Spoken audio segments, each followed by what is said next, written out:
নমস্কার বন্ধুরা, দা village chef Manoj YouTube চ্যানেলে তোমাদের সকলকে স্বাগত জানাই। আজকে আমি আবার একটি নতুন রেসিপি নিয়ে এসেছি। আজকে আমি তোমাদেরকে বানিয়ে দেখাবো ডিমের ডেভিল। তো ডিমের ডেভিল বানানোর যা পদ্ধতি, তোমরা আমার সঙ্গে থাকো এবং দেখো কীভাবে আমি ডিমের ডেভিল বানানোর জন্য এখানে আমি পেঁয়াজ কুচি, লঙ্কা কুচি এবং আদা কুচি দিয়েছি। আদাটা দিয়েছি, খুব ভালো একটা সেন্ট আসবে।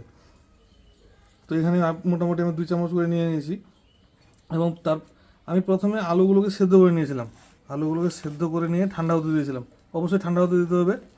এখানে প্রায় আমি হাফ কিলোর মতো আলু নিয়েছিলাম। এবার পরিমাণ মতো দিচ্ছি আমি এখানে হলুদ 1 চামচের মতো। সামান্য পরিমাণে দিচ্ছি কাসুরি মেথি। কাসুরি মেথিটা দিলে ফ্লেভার ভালো আসে, মানে মশলাগুলো দিলে একটু ভালোই ফ্লেভার আসে এবং খেতে ভালো লাগে। তারপর দিচ্ছি আমি জিরা গুঁড়ো প্রায় 1 চামচের মতো দিলাম। এবার দিয়ে দিচ্ছি এখানে লবণ পরিমাণ মতো, আর সামান্য পরিমাণে দিচ্ছি গরম মশলার গুঁড়ো। এগুলোকে ভালোভাবে মিক্স করতে হবে। আলুটা আমাদের রেডি হয়ে গেছে, দেখো খুব সুন্দরভাবে মিক্স হয়েছে এবং এটাকে রেখে দেবো। এবার আমি ততক্ষণে বেসনের ব্যাটারটা বানিয়ে নিই। চলো তোমাদেরকে দেখাই কীভাবে বেসনের ব্যাটারটা বানাচ্ছি। তো ব্যাটার বানানোর জন্য আমি এখানে 2 কাপ বেসন নিয়ে নিয়েছি। তো বেসনটাকে আমাদের প্রিপেয়ার করে নিতে হবে। তো প্রথমে আমি দিয়ে দিচ্ছি সামান্য পরিমাণে হলুদ গুঁড়ো, দিয়ে দিচ্ছি লবণ, আর দিচ্ছি শুধু জিরা গুঁড়ো অল্প, আর কিছু দিব না। আমি আলু সিদ্ধটাতে অনেক কিছু দিয়ে দিয়েছিলাম, তো এখানে দিলে ভালো লাগবে না আর অতটা, এখানে সামান্য পরিমাণে দিলাম। তো এবার হচ্ছে এটাকে মিক্স করার পালা। তো এটাকে অল্প অল্প করে জল দিতে হবে। ব্যাটারটা কিন্তু বেশি পাতলা করা যাবে না, অল্প অল্প করে জল দিয়ে এটাকে প্রথমে মিক্স করতে হবে ভালো করে।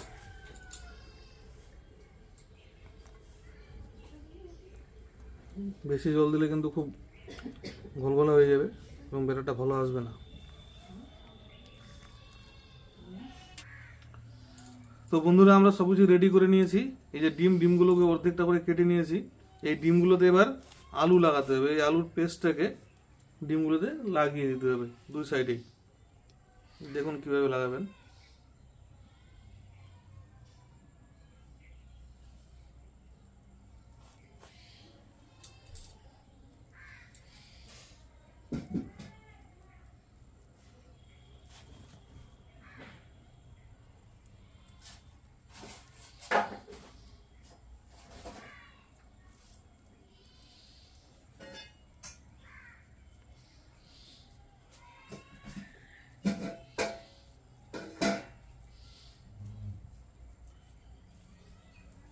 এরকম করে একটা ছোট ছোট ডোর মতো করে নেবেন।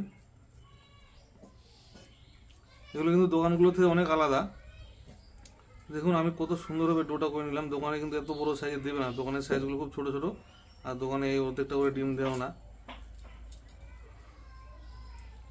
এগুলোকে করে করে নিয়ে একটা করে সুন্দরভাবে সাইজ করে নিয়ে এটাকে সাইডে রেখে দিতে হবে। তখন যখন বানাবো বা যখন ভাজবো তখন আপনাদেরকে দেখাচ্ছি আমি কীভাবে ভাজছি।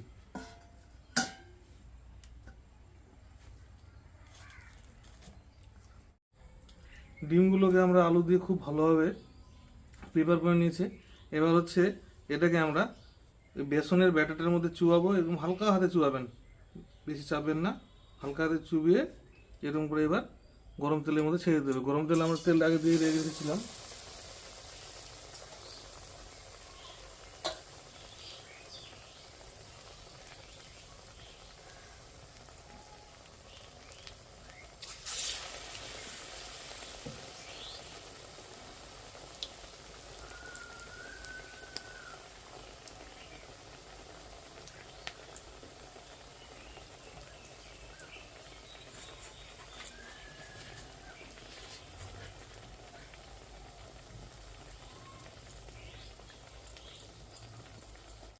তো বন্ধুরা দেখো আমাদের ডিমের চপগুলো হয়ে গেছে, কত বড় বড় হয়েছে। আমি তোমাদের একটা ভেঙে দেখাচ্ছি, দেখো